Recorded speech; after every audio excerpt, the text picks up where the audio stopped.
Welcome to Afternoon Light, the podcast at the Robert Menzies Institute, hosted by Georgina Downer.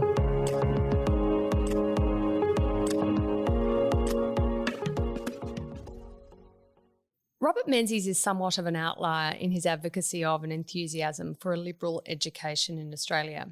He saw education as a civilising process, essential for Australia's democracy and for producing the leaders the country needed to progress. As he said in 1969, the glory of democracy is an intelligent and educated community. Joining me to discuss the place of universities in Australian life is Professor Michael Wesley.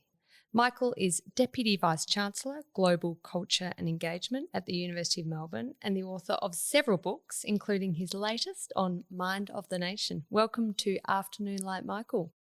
Thank you. Lovely to be here, Georgina.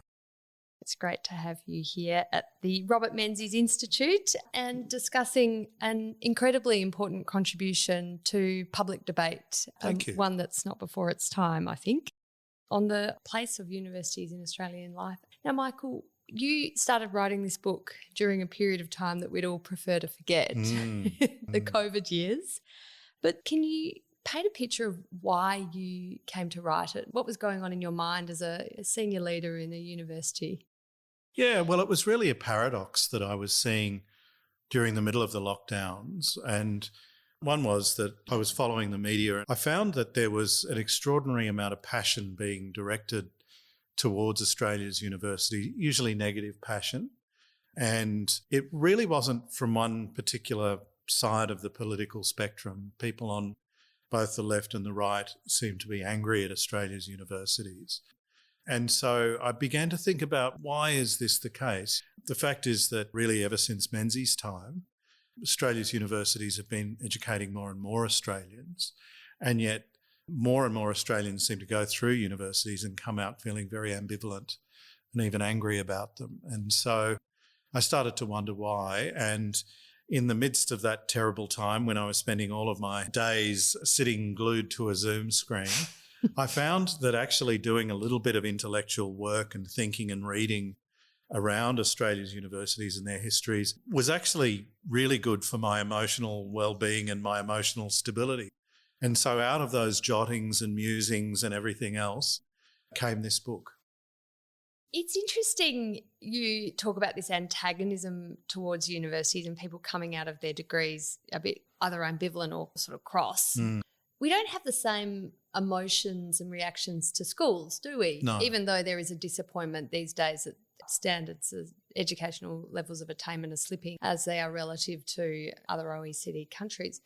Do you know why that is? Do you have a hypothesis? Why do we expect so much of our universities We do. as our schools? And, We do. you know, arguably our schools might be a bit more important. I mean, you wouldn't want to agree or disagree with me, I'm sure, but...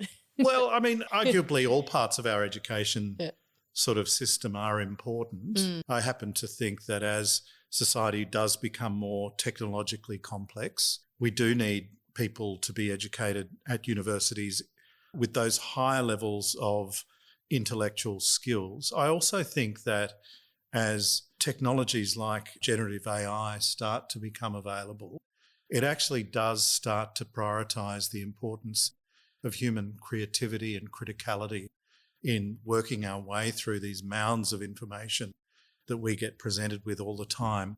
But to go back to your question, I think that there is a much larger gap between what people expect of universities and what they get from universities and their with schools.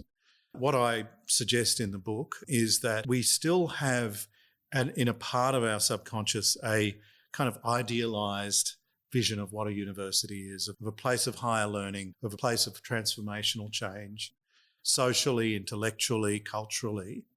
And quite often when students come to university and experience university, they get something which is really quite different, which is a much more massified higher education experience. They feel, a lot of students go through universities feeling like they've never really had that kind of intimate, higher level transformative experience, and that university is something that they fit in around the other aspects of their lives. Well, I think more and more so these days that's the case, as students almost all seem to have a part-time job while studying, whereas several generations ago it would have been the only thing you did. Absolutely. Universities, though, unlike schools, are still for a tiny proportion of society. And when I was reading your book, I was surprised that in 1964 it was only 0.68% of Australians who attended university, so tiny. But it's only 6% in 2020, so it's still tiny. Yeah. 94% of the country aren't going to university, so it's still elite. Yeah, but we are sort of reaching now levels cumulatively where just under half the Australian population currently have had a university or a tertiary education. So it gets a little bit muddy in terms of definitions, but we are getting to a stage where in the next few years, the majority of Australians will have had a tertiary education. Right, and have some experience of what a university is like and whether it lived up to their expectations or not. Yeah. In 1964, which is, I guess, a year of particular note because you draw the title of your book from that Donald Horne book, The Lucky Country. Donald Horne's a part of that sort of cultural cringe. He's the person who's so beautifully, eloquently, even if you disagree with him, identifying this sort of sense that Australia is an anti-intellectual place. And there is a quote here from him: Australia does not have a mind. Intellectual life exists but has no established relation to practical life. Wow.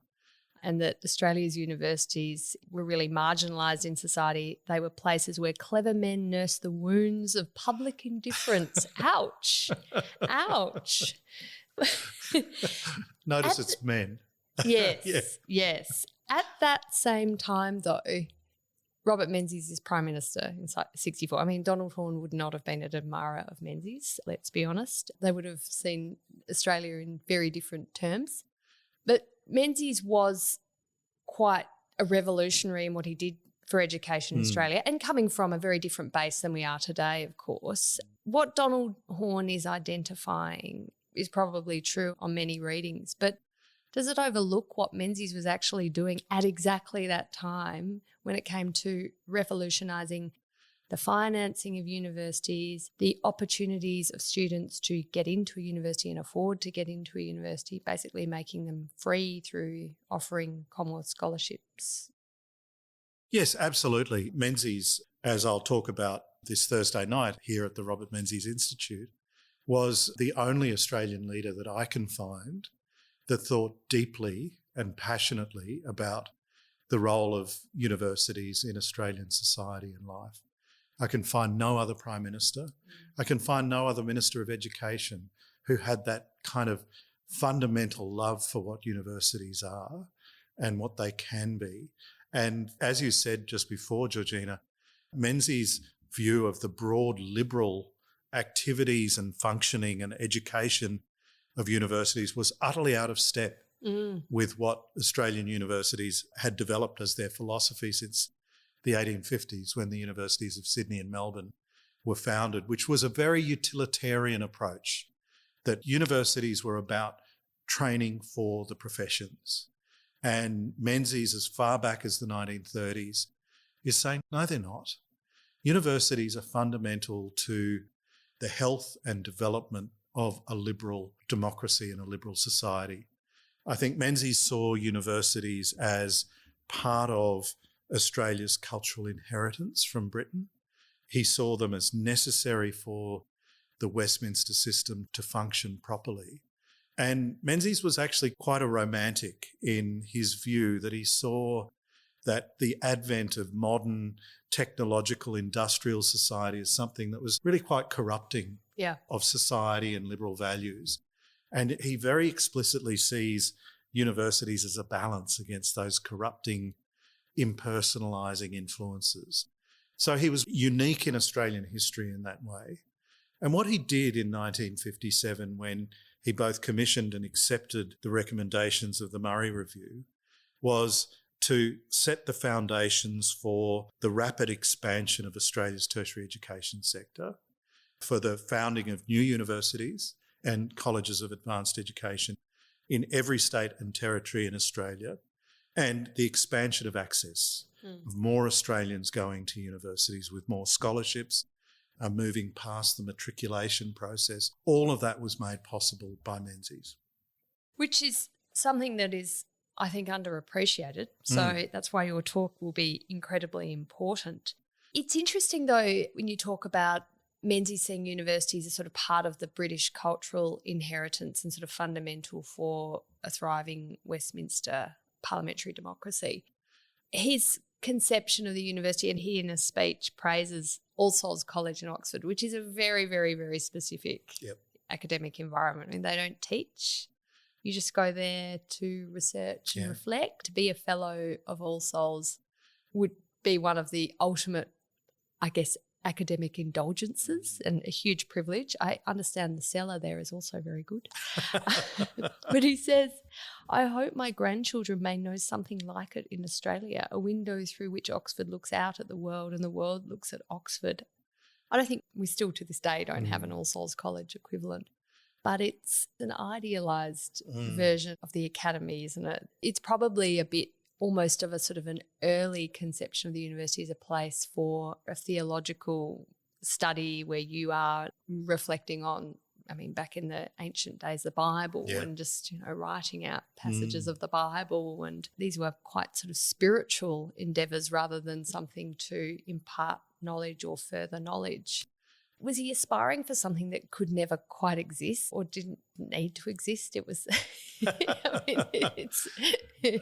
I think that Menzies' first visit to Oxford was an absolutely transformational experience. And another really significant effect on his thinking was his relationship to the first Vice-Chancellor of this university, University of Melbourne, Raymond Priestley, who was a Cambridge scientist who Menzies actually facilitated coming to Australia because Menzies, as the Attorney General of Victoria, actually shepherded through legislation or a measure that would allow the University of Melbourne to appoint its first full-time Vice-Chancellor. And Priestley and Menzies became very good friends and mutual admiration society in their letters with each other. And they both had a very similar view of the importance of liberal education.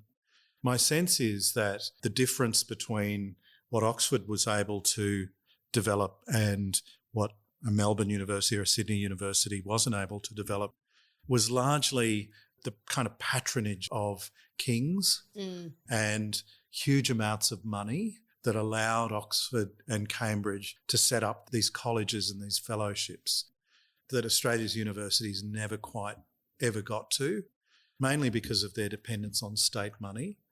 And the fact was that until Menzies came along, Australia's universities were poor and marginalised, and they simply never had the money available to them that the Oxford colleges had. So was he aspiring to something that wasn't? Possibly, had we had a succession of prime ministers like Menzies following him, possibly it could have. But once he stepped down from the prime ministership, we went back into that pattern of very utilitarian kind of thinking about our universities.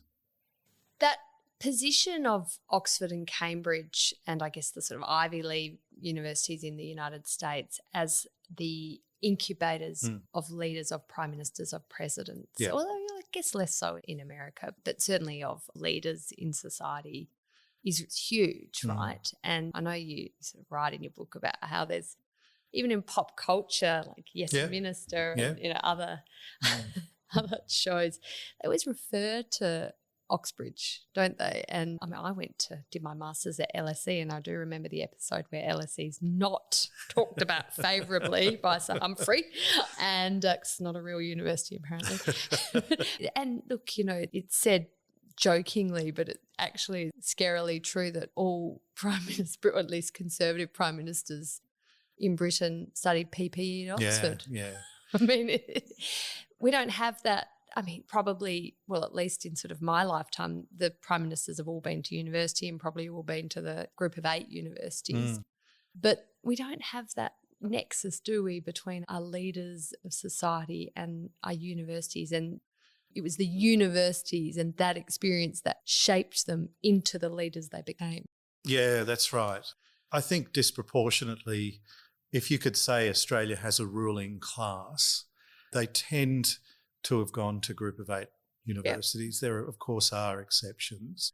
And I think if you were to go back through Prime Ministers of Australia who were university educated, I haven't done this myself and perhaps I should, you would probably find that the University of Sydney and the University of Melbourne are the two kind of most common that you will find there. Yeah. But I don't think either university sort of makes the same as much claims of it to them, claims to them No. as others do. I mean, I think by hosting the Robert Menzies Institute here at the University of Melbourne, we've started along that track. We also have a Malcolm Fraser oration, but we don't really acknowledge the other Prime Ministers who've come through our doors. I'm not aware that Sydney does either. I mean, John Howard was Australia's second longest serving Prime Minister. The current Prime Minister, I think, went to University of Sydney. Current Prime Minister. And yet John Howard's library is at the University of New South Wales. So it's an interesting gap. But the lack of cultural resonance of our universities in Australian culture is something that I discuss briefly in the book. You have to go a long time before you find a major movie in Australia, a major television series, a book that is consciously set around universities. You don't have to go far in the United States or the UK before you start to find those cultural resonances. No, I mean, even that sort of idea that British Prime Ministers were practising their public speaking in the Oxford Union or the Cambridge Union, I mean, that's also important for their formative influences. I wonder, and I mean, I'm guessing here, but Australia is much more an egalitarian society than both Britain and the United States. So that university education and the incubator of our political leaders or business leaders is perhaps something that Australians tend to want to overlook because it's a little bit elite and it's not part of our cultural narrative, is it? Yeah. And there's also the fact that British and American universities tend to be places that you go away to. Yeah. Australian universities tend to be places that you want to be close to home. And so that period of a person's life, let's call it the 18 to 23-year-old period where people are at their most formative, they're most inclined to challenge authority, they're most inclined to make deep and enduring friendships, they're discovering a whole lot of different things about life. In Britain and America, they're doing it when they're away from their families, often away from work and other relationships and networks, and therefore in this hothouse. In Australia, when you're going through this period of life, you're often still embedded within your friendship networks from school, you're often living at home, you have your sporting life and you have your employment, all of which can have that formative effect on you that really takes away the ability of university to have that full range kind of formative experience. So that may be part of it too.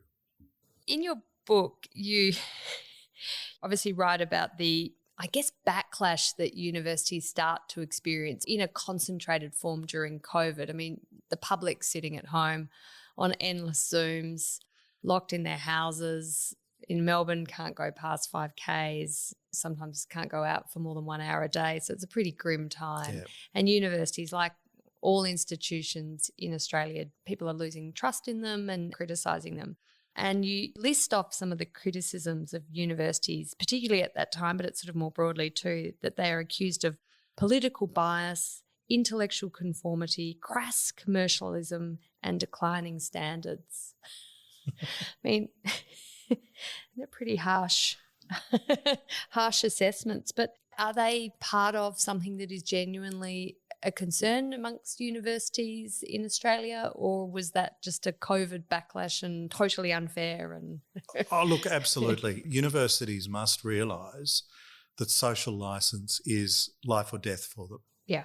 Once universities lose social licence, they will lose the ability to exist. And we're starting to see that in parts of the United States now, where usually it's state governments are withdrawing funding at such a rate from universities that it's really affecting their viability to operate. And so that would be catastrophic for Australia. Let me say a couple of things here, Georgina. One is that I think that, like other big institutions in society, universities do face a crisis of public trust and faith in them. Although I have to say, when surveys are done, they still score markedly higher than government, media, business on measures of public trust. But they must realise that that is crucially important to the viability of universities. The second thing that I try and get to in one of the chapters is that universities must maintain their commitment to Enlightenment values, criticality of thought, the valuing of diversity of opinion, all of these things that I fear that parts of universities have lost, and it is incumbent on us at universities to make sure that we remind ourselves the sort of institutions that we are, where we came from, and the values that really animate us. And this is something in your chapters, you name them the key challenges, and that chapter is, of course, on integrity and how universities have grappled with the culture wars, criticisms, which is interesting from both the left and the right. Yep. And that's something that I, working in a university campus, find curious, that in the media, mainly what's reported are concerns about academic freedom from the right of Australian culture, when actually a lot of the protests on campus are from the left, and it's around casualisation of the workforce here, the high payment of university senior leadership. And we won't go into the details, Michael, don't worry. This is a friendly discussion, not a cutting interview.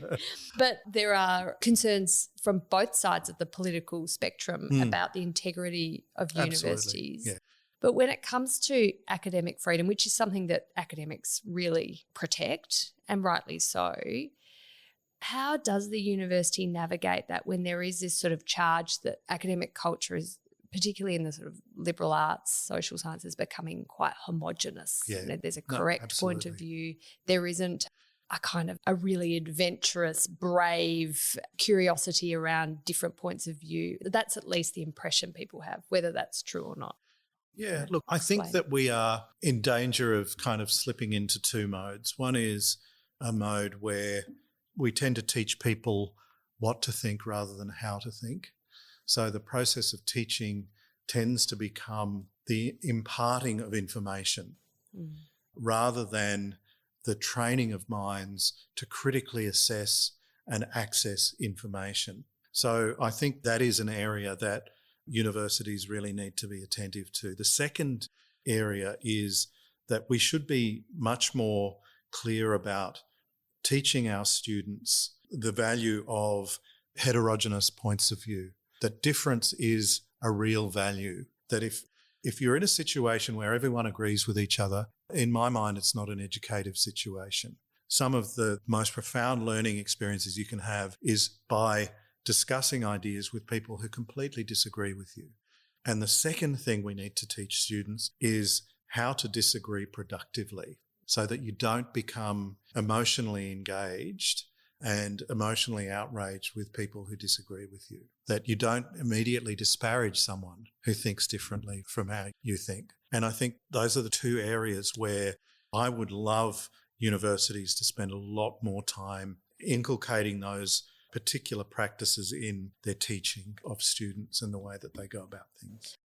So that then comes down to one of the, I guess, problems for universities, which is how they receive their funding and then how they also climb up the rankings. Yep. And it's all about, you'd know this better than me, but it's, as I gather, it's about publication in peer-reviewed journals rather than the quality of the teaching experience and what your students are filling out in their satisfaction surveys. But if you're going to put time and effort and money into improving the teaching of university students in terms of it's okay to disagree and to disagree without emotion, and it's okay to have different points of view, and we should be teaching you how to think, not what to think. All those things would require quite a significant investment. Absolutely. In academics for whom career progression and success is about the journal articles, not the students. Yep. That's right. But there are really good examples that we can look at from around the world. University of Chicago is a university that I particularly admire. It has always nailed its colours to the mast in terms of a steadfast defence of academic freedom, but also programs, particularly for undergraduate students, who teach them how to disagree productively. And Chicago is also one of the world's top research universities, so it can be done. The difference is that Chicago is relatively small and it's incredibly wealthy. Yes. So there's that kind of nexus again. Yeah. I think Australia's universities tend to be in that place where they're very big. They're educating a lot of students and they look objectively wealthy, but actually if you divide the amount of money they have by the number of students they teach, they start to look less and less wealthy. And so that's an area where I think breaking out of that nexus takes really quite imaginative ways of thinking about it and driving change. It's interesting, in your book you talk about how big Australian universities are compared to counterparts in the UK and the US. And I just didn't have a clue how big our universities were. I think I just assumed that was sort of normal, what we had here. So you're saying an average university in Australia has 36,000 students, which is 3 times the UK and 8 times the US. Our universities are on a completely different quantum from counterparts in the UK and the US, which obviously then creates complexities around a personalised experience. On the wealthy issue, we don't have so many billionaires here to give very nice endowments to our universities, do we? I mean, indeed. That is a challenge.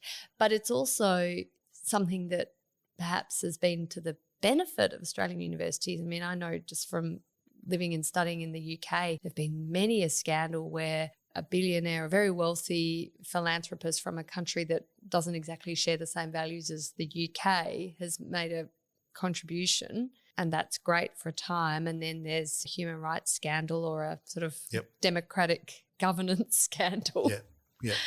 And the strings that are attached becomes under scrutiny and maybe the money's paid back or huge embarrassment for the university, careers are ended. Look, the other model, of course, is what I would call the Asian model. And you would know from your time in Japan that particularly in Northeast Asia, this tradition of governments investing heavily in universities is well established. So in places like Japan, Korea, China now, Taiwan, Singapore certainly, you're getting massive government investment in universities. And in fact, if you look globally, the trend is towards heavy investment into universities in Asia and disinvestment in Europe, North America and Australasia. That's going to change the balance of power in global higher education in our lifetimes. The other thing I would say is that the American universities, and to an extent the British universities, are incredibly good at creating lifelong communities. So their alumni operations, industrial scale, they are so good. I don't know if LSE does this with you, but I went to British University, the University of St Andrews in Scotland, and their ability to create and maintain a sense of connection to the university is astounding to see. And I know for a fact that universities like the University of Chicago make tens, hundreds of millions of dollars a year from relatively small-scale philanthropic gifts from their alumni. And our universities just haven't scaled up in that way yet.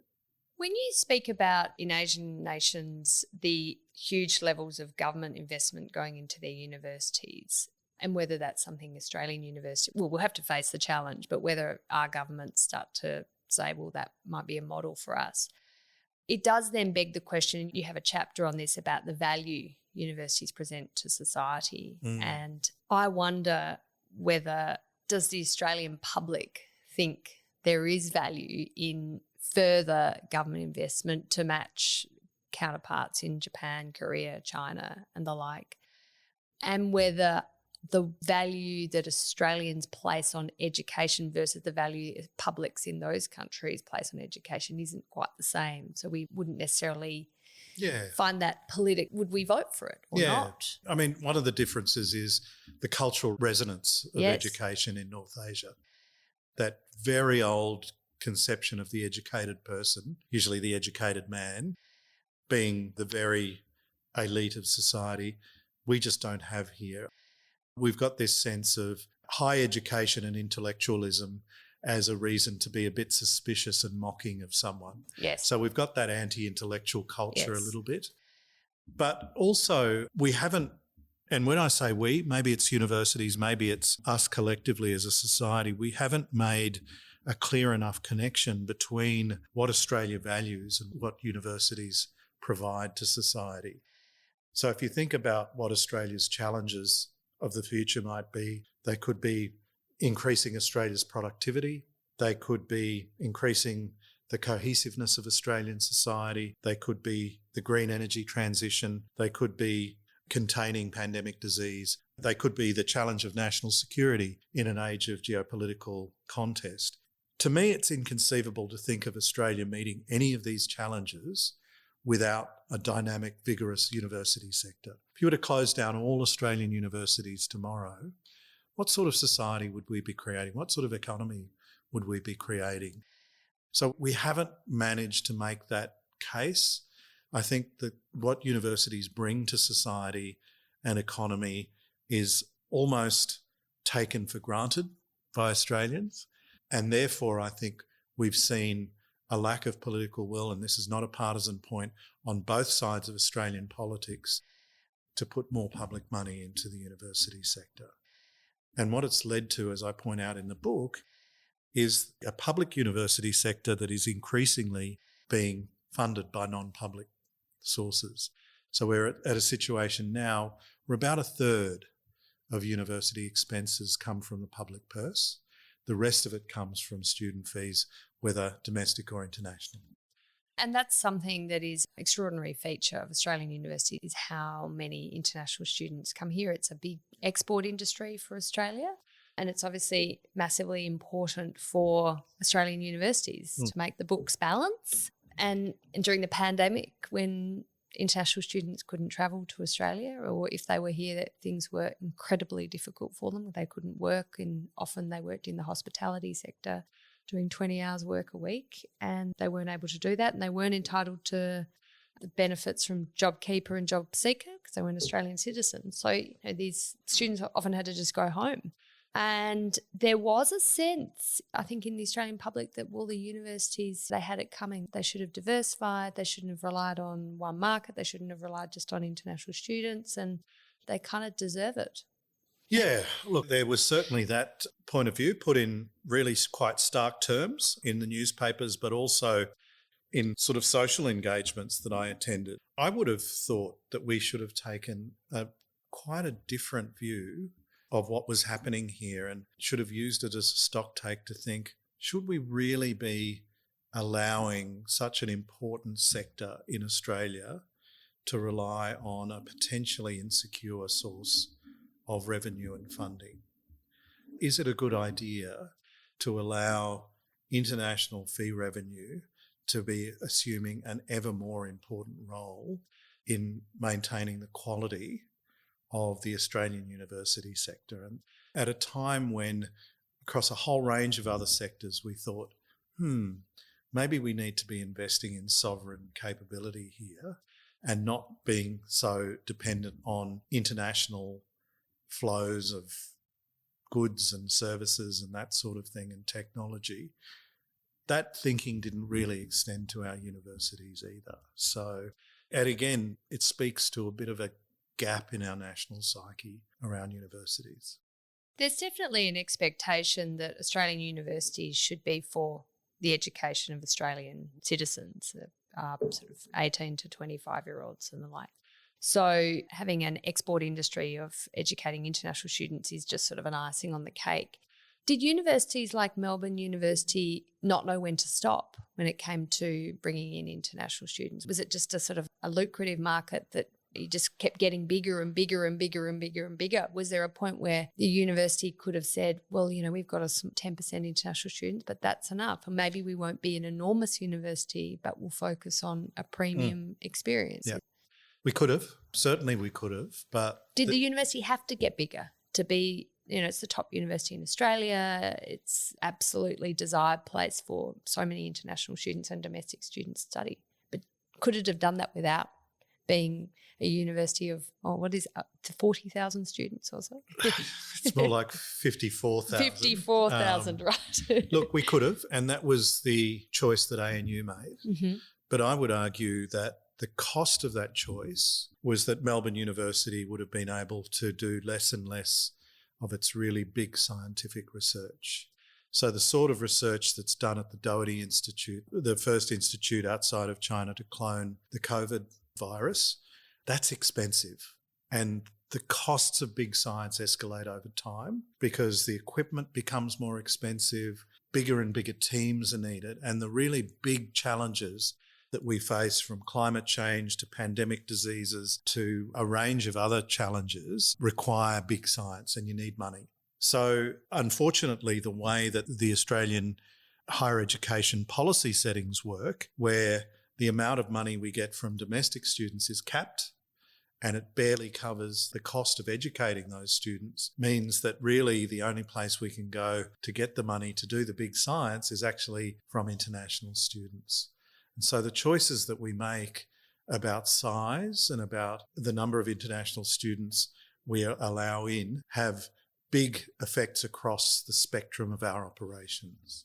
As we have taken on more international students and then likewise engaged with universities overseas through research agreements, collaborations, that does then bring into question, when you have a collaboration with scientists or researchers in a country that doesn't share the same values as Australia, what are the loyalties of our university? And of course, we had legislation that basically made it a requirement for universities to get the tick off of their research agreements or not from the federal government, and that there were genuine concerns around national security risks, particularly in the sciences and engineering, probably less so in the humanities, but maybe. Where does this leave international engagement and the sort of, reception that foreign students and researchers get in Australia when we are having the loyalty of our tertiary institutions questioned? Because that's also going to be a massive challenge into the future. We have some incredibly tricky geopolitical challenges, particularly with countries in our region, and China is the obvious one. And Chinese students and researchers are here at Australian universities, and there are always questions around people's intentions and who's influencing their activities. Yeah, look, let me make a couple of points here. Firstly, it is now well documented that international collaboration on research leads to better research that is better cited. So it actually increases the productivity of research. So it's in a researcher's interest to collaborate internationally. The second element I would add is that collaboration and the sharing of knowledge has been fundamental to academic pursuits for thousands of years, that you don't actually increase knowledge by keeping it to yourself. You increase knowledge by sharing it, have others add to it, to critique it, build on it, all of that sort of thing.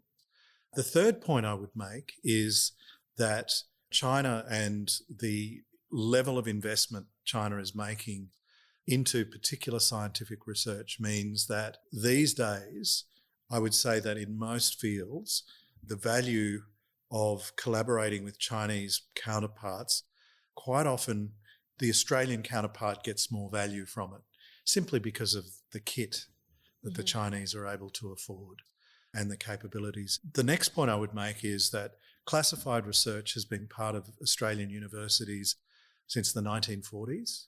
We have very well established protocols for ensuring that sensitive dual use and classified research is kept very closely guarded within our university. So this university, Melbourne University, is highly compliant with government protocols for making sure that those elements of our research that is regarded as important to national security and the national interest is not shared with anyone else. So what I would say to people who are suspicious of universities and their willingness to collaborate is that it's important for us to collaborate for the health of our research and our universities.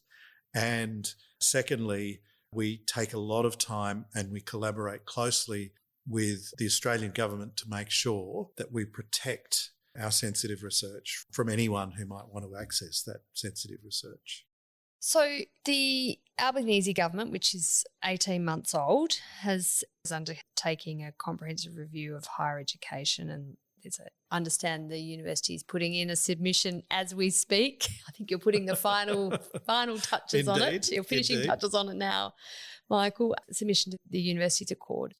Ideally, what do you see out of this process? I mean, I feel like we've been here before, haven't we? Yeah. A few times. But ideally, what do we want to see out of the government's policy when it comes to our universities, but also the accord between the government and universities that really makes our universities financially viable, that they give Australian society a sense of value for money, that they aren't seen as sort of conduits to foreign espionage, and that there is a culture of academic freedom and integrity here. And I mean, something we didn't discuss is that they aren't just locuses of privilege, that they are democratic in who can attend. Yep. What I would like to see personally, Georgina, is a fundamental rethinking of Australia's higher education landscape. The university system that we have at the moment was basically designed 35 years ago, a generation ago, at the time of the Dawkins reforms. And out of the Dawkins reforms, we've got a number of things that are familiar. Firstly, we got a system of teaching and research universities that must do both. We got a system of deferred student loan payments. We got international education as an area of entrepreneurialism, let's say, on behalf of the universities.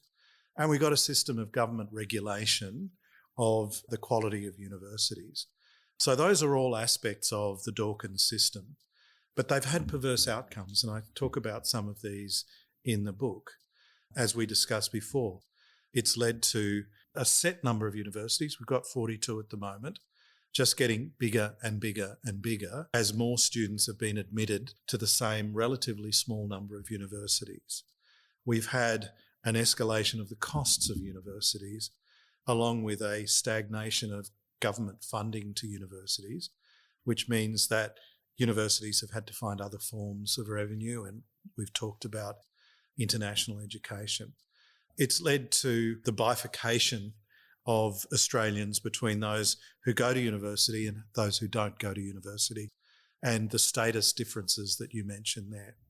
So what I would like to see is the government sit down and say, are all of these sort of features of the Dawkins system in our national interest? What the accord process has found is that we will need to educate nearly 1 million more Australians by 2050 in order to get to the levels of university education we want. We will need a much more powerful research base, but no indication of where we're going to pay for this from. So if I was to have one idea, it would be, let's go back to the Menzies system of universities that are teaching and research institutions, but also colleges that are teaching-only institutions. Most Australians, I think, who go to get a tertiary education don't really know what research is, don't really value research. As long as they get a good education, that's enough for them. So I think the best way to expand Australia's education system is to increase the internal heterogeneity of the system, to have more teaching-only institutions, but to link the system up into a much more sort of mutually supporting ecosystem. That's what I would like to see. I'd like to see some really big thinking. And it makes the merger of Adelaide University and the University of South Australia, well, subject to further thought, perhaps, given what you've just said. Anyway, Michael Wesley, thank you so much for coming on Afternoon Light. A really, really important discussion and really, really interesting ideas and issues that we will need to engage with much more for the future of Australia. Big challenges ahead. Thank you. My pleasure. Thanks, Georgie.